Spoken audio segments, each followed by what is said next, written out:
एक गांव में मोंटी नाम का एक चोर रहता था, जिसकी खबर वहां आसपास रहने वाले किसी भी आदमी को नहीं थी। मोंटी दिन भर सोता और रात होते ही चोरी करने के लिए शहर निकल जाता। वह चुपचाप किसी भी घर में घुसता और वहां उसे जो भी महंगी चीज मिलती उसे लेकर वहां से चंपत हो जाता और अगली सुबह उसे उसी शहर में एक कबाड़ी को बेच देता। उसे जो भी रकम मिलती उनसे वो अपने लिए महंगे कपड़े और खाने का सामान खरीदता और बाकी पैसे लेकर घर निकल जाता। कभी कभी लगता है कि आप उन्हीं भगवान है। 1 2 3 4 5 वाह हा, मजा आ गया। पूरे 5,000 बच गए आज तो। इससे अच्छा धंधा तो मेरे लिए कुछ हो ही नहीं सकता। चलो अब जल्दी से सो जाता हूँ, रात को फिर से धंधे पर जाना है। हम मालूम है तेरे बाप को मत। रात होती है और मोंटी फिर से चोरी के लिए शहर चला जाता है। अगली सुबह वह चोरी का सामान बेचकर उन पैसों से खरीदा हुआ सामान लेकर वापस गांव आ जाता है। अरे यार बल्लू, ये मोंटी तो दिन ब दिन अमीर ही होता जा रहा है। महंगा खाना, महंगा कपड़ा, किसी भी चीज की कमी नहीं है इसको। यही नहीं, अभी और सुनिए। तू जानता है क्या कि ये शहर जाकर ऐसा कौन सा काम करता है कि इसकी इतनी मौज चल रही है? नहीं भाई चंदू, अगर मुझे ये पता होता तो मैं भी उसकी तरह अमीर नहीं बन जाता क्या? हैं? हाँ, बात तो तुम सही कह रहे हो भाई। चलो आज चलकर इसी से पूछ लेते हैं कि इसका ऐसा कौन सा बिजनेस चल रहा है। क्या पता हमारा भी कुछ भला हो जाए। चलो भाई देखो। ये सोचकर चंदू और बल्लू मोंटी के घर पहुंच जाते हैं। भाई मोंटी, तुम तो काफी पैसे वाले हो। हमें भी बताओ कि तुम ऐसा क्या काम करते हो कि तुमने इतनी तरक्की कर ली है। तुम्हारी बदौलत हम भी 2-4 रुपए जल्दी कमा लेंगे। नहीं नहीं भाई, मेरा काम बहुत मेहनत का है। इंपोर्ट एक्सपोर्ट का बिजनेस है मेरा, और उसके लिए बहुत तेज दिमाग और साथ ही बहुत हिम्मत की जरूरत पड़ती है। और हाँ, कभी कभी तो अंग्रेजी भी बोलनी पड़ती है, जो तुम दोनों के बस की बात नहीं है। तुम दोनों ठहरे लपड़ झंडिस, तुम रहने ही दो और जाकर अपने अपने खेतों पे काम करो। बड़े आए जल्दी पैसा कमाने वाले। तुमसे ना हो पाएगा। चलो अब जाओ यहाँ से, मेरा टाइम खोटा मत करो। मेरा टाइम बहुत कीमती है, ये मेरे सोने का टाइम है। चलो जाओ यहाँ से। मोंटी की बातें सुनकर चंदू और बल्लू हैरान और परेशान होकर वहां से चले जाते हैं। अरे भाई चंदू, ये कौन सा काम है जो बस रात में ही होता है? जा पूछ क्या? पता नहीं भाई, लगता है हमारी जिंदगी में तो बस खेतों में काम करना ही लिखा है। पूरा दिन खेतों में काम करते करते रात तक पूरा बदन टूट जाता है। और यहाँ इस मोंटी को देखो, क्या जिंदगी है इसकी, एकदम राजा बाबू वाली। चलो खेत पर चलते हैं। A few moments later. अगले दिन फिर से वही हुआ। मोंटी अपने हाथों में बड़े बड़े थैले लिए अपने घर की तरफ जा रहा था और चंदू और बल्लू उसे खड़े खड़े देख रहे थे। देख रहे हो भाई, पैसे की कोई कमी नहीं है मोंटी के पास। रोज रोज बड़े बड़े थैले लेकर लौटता है ये शहर से। हाँ भाई बल्लू, मुझे लगता है कि मोंटी अपने काम के बारे में हमें खुद तो कभी कुछ नहीं बताएगा, पर हम भी पता करके ही रहेंगे।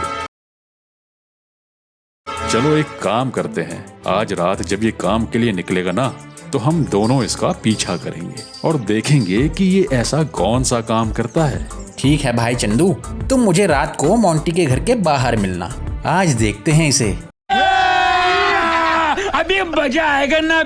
और हाँ भाई, एक बात और, अच्छे कपड़े पहन कर आना, जैसे पैंट और कमीज, क्योंकि शहर में सब वही पहनते हैं। अगर हमें वहाँ वो बड़ा व्यापारी मिल गया ना जिसके साथ मोंटी काम करता है, तो हम तुरंत उससे अपने काम की बात कर लेंगे। उसे ये नहीं लगना चाहिए कि हम गांव से हैं। वाह भाई चंदू, तुम तो बड़े बुद्धिमान निकले। टेंशन नहीं लेने का, अपुन है ना। चलो मिलते हैं रात को। सुनती हो भाग्यवान, अब जल्दी ही हमारे गरीबी के दिन खत्म होने वाले हैं। क्या आप सच कह रहे हो जी? पर कैसे? मैं आज रात को नया व्यापार सीखने शहर जा रहा हूँ। अगर मैं उसमें सफल हो गया तो हम भी मोंटी की तरह खूब पैसों में खेलेंगे। ये बड़ी अच्छी बात कही आप। आपके मुंह में घी शक्कर। हे भगवान, इनको सफल जरूर करना। हम पैसे वाले हो जाएंगे तो मैं खूब सारे कपड़े और गहने खरीदूंगी। मजा आ जाएगा। क्या बोला? कपड़े खरीदूंगी? अरे यहाँ गांव वसा नहीं और भिखारी पहले आ गए। मैं तो बस तुमको ये बता रहा था कि आज रात को मैं घर पर नहीं रहूंगा। मेरी पैंट और कमीज अच्छे से प्रेस करके तैयार कर देना। चलो अब जाओ यहाँ से, मुझे काफी तैयारी करनी है। रात होते ही चंदू मोंटी के घर के पास पहुंच जाता है। कुछ ही देर में बल्लू भी पैंट कमीज में एकदम टिप टॉप बनकर वहां पहुंच जाता है। वाह भाई, क्या बात है, तुम तो एकदम पढ़े लिखे लग रहे हो। तुम भी तो हीरो लग रहे हो भैया, एकदम अमिताभ बच्चन की तरह। जलवा है हमारा। बस अब हमें उस मोंटी का इंतजार करना है। वह जरूर व्यापार करने के लिए घर से निकलने वाला होगा। चंदू देखो देखो भाई, शायद वो निकल रहा है। अरे भाई बल्लू, ये मोंटी ने अपना मुंह क्यों ढका हुआ है? ये तो किसी चोर की तरह दिखाई दे रहा है। देर में वो लोग शहर पहुंच जाते हैं।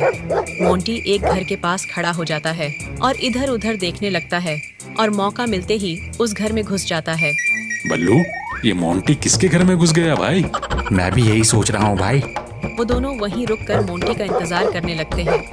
कुछ देर बाद मोंटी अपने हाथों में पानी की एक बड़ी मोटर लिए उस घर से बाहर निकलता है, जिसे देखकर चंदू और बल्लू हैरान हो जाते हैं। ये फंस गया सीएम। अरे भाई, ये मोटर कहाँ से उठा लाया? ये कौन सा धंधा है? बल्लू भाई, ये कोई धंधा नहीं है, चोरी है चोरी। ये मोंटी तो चोर निकला। देखो, ये इस घर की मोटर उखाड़ कर उसे लेकर यहाँ से चंपत हो गया। चलो चलो, इसका पीछा करते हैं। चलो भाई, देखो अब मैं क्या। मोंटी उस मोटर को ले जाकर झाड़ियों के पीछे छिपा देता है और वहां से चला जाता है। कुछ देर में चंदू और बल्लू भी उसका पीछा करते हुए उन झाड़ियों के पास पहुंच जाते हैं। अच्छा, तो ये है इसका इंपोर्ट एक्सपोर्ट का धंधा। साला, हम यहाँ पैंट और कमीज पहनकर इंटरव्यू देने आ गए, पर सच्चाई ये है इसकी। अरे भाई चंदू, ये मोंटी तो एक नंबर का चोर निकला। अरे बाप रे, ये तो धोती खोल रहा है। हम तो इसको बहुत बड़ा व्यापारी समझ रहे थे। ये इस मोटर को यहाँ इसलिए छोड़कर गया है ताकि सवेरा होते ही इसे यहाँ से ले जाकर किसी और को बेच दे। बल्लू भाई, मेरे पास एक कमाल की तरकीब है। अबे जल्दी बोल, कल सुबह पनवेल निकल। क्यों ना मोंटी के आने से पहले हम इस मोटर को ले जाकर किसी कबाड़ी को बेच दें। वाह भाई चंदू, ये तो बहुत बढ़िया तरकीब है। चलो इसे तुरंत ले चलते हैं। वो दोनों उस मोटर को लेकर वहां से चले जाते हैं। अगली सुबह वो उस मोटर को लेकर एक कबाड़ी के पास पहुंच जाते हैं। सुनो भैया, हमें ये मोटर बेचनी है। इसके कितने रुपए मिलेंगे? मामिया, इस मोटर के मैं तुम्हें 2000 दे सकता हूँ। बस 2000? नहीं नहीं, ये तो बहुत कम है। ये कोई चोरी का माल थोड़ी ही है। इसके कम से कम 5000 दोगे तो ही हम तुम्हें बेचेंगे, वरना हम ये किसी और को बेच देंगे। क्यों भाई बल्लू? हाँ हाँ बिल्कुल। अरे ठहरो भैया, कहाँ जा रहे हो? क्यों नाराज हो रहे हो? मैं तुम्हें इसके पूरे 5000 ही दे दूंगा। दूसरों के पास क्यों जाते हो? आखिर ग्राहक तो भगवान का रूप होता है और मैं भगवान को नाराज तो नहीं कर सकता ना। मैं नहीं मानता। ये लो, ये पूरे 5000 हैं। अरे वाह बल्लू, आज तो मजा ही आ गया भाई। देखो कितने सारे पैसे आ गए आज अपने पास। नाइस। खेतों में पूरा दिन काम करने के बाद भी हमें सिर्फ 250 रुपए ही मिलते थे, और आज एक झटके में हमने पूरे 5000 रुपए कमा लिए।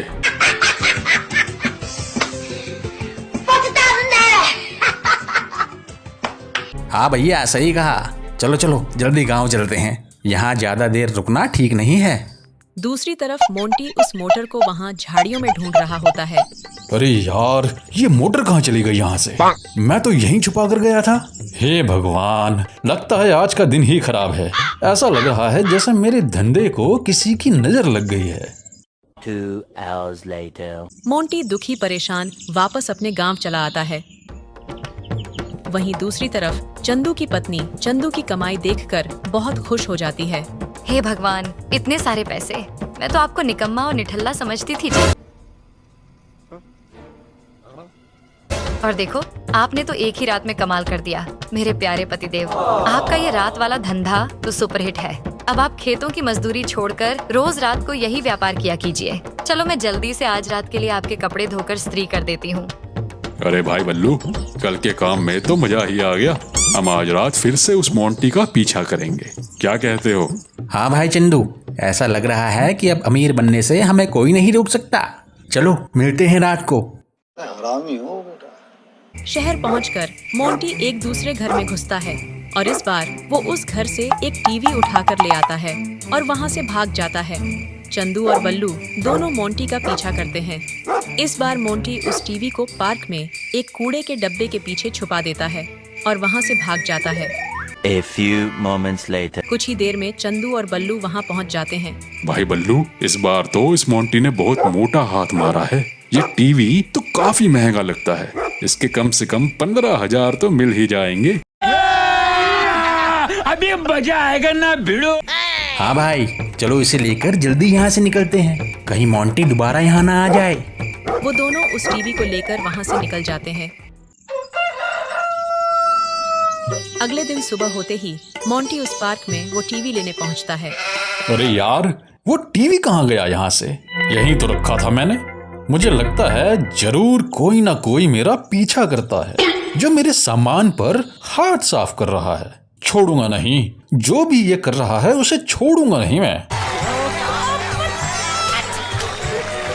वहीं दूसरी तरफ चंदू और बल्लू वो टीवी 20,000 रुपये में उस कबाड़ी को बेच आते हैं। अगले दिन रात होने पर वो दोनों फिर से मोंटी के घर के पास पहुंचकर उसका इंतजार करने लगते हैं। अरे भाई बल्लू, ये मोंटी कहाँ रह गया आज? इतनी देर हो गई, ये तो घर से निकलने का नाम ही नहीं ले रहा। अब क्या करें? हाँ भाई, एक काम करते हैं, इसको छोड़ो, आज हम खुद ही चोरी करने चलते हैं। हाँ हाँ, सही कहा। हम कब तक इसके भरोसे काम करेंगे? और वैसे भी अब सारी तिकड़म तो हम सीख ही चुके हैं। चलो चलते हैं। वो दोनों खुद ही चोरी करने के लिए शहर की तरफ निकल पड़ते हैं, लेकिन इस बार मोंटी उनका पीछा कर रहा होता है। बस बेटा, बहुत बढ़िया। शहर पहुंचते ही चंदू और बल्लू एक घर में घुस जाते हैं और कुछ देर बाद वो दोनों एक बड़ा सा एसी लेकर उस घर से बाहर निकलते हैं। ये देख मोंटी हैरान हो जाता है। अच्छा, तो ये बात है। ये दोनों ही मेरे चुराए सामान पर अपना हाथ साफ कर रहे थे। चलो इस बार मैं इन्हें मजा चखाऊंगा। चंदू और बल्लू उस एसी को लेकर एक पार्क में पहुंचते हैं और उसे झाड़ियों के पीछे छुपा देते हैं और वहां से चले जाते हैं। कुछ देर में मोंटी वहां पहुंचता है। अच्छा, तो यहाँ छुपाते थे ये मेरा चोरी का सामान। अब इन्हें पता चलेगा कि चोर के साथ चोरी करके कैसा लगता है। मोंटी उस एसी को उठाता है और उसे लेकर वहां से चंपत हो जाता है। अगली सुबह चंदू और बल्लू एसी को लेने पार्क में उसी जगह पहुंचते हैं। अरे भाई बल्लू, यहाँ से वो एसी कहाँ गया? मुझे नहीं पता भाई, हम दोनों ने तो कल रात उसे यहीं पर छिपाया था। ज्यादा भोले मत बनो बल्लू।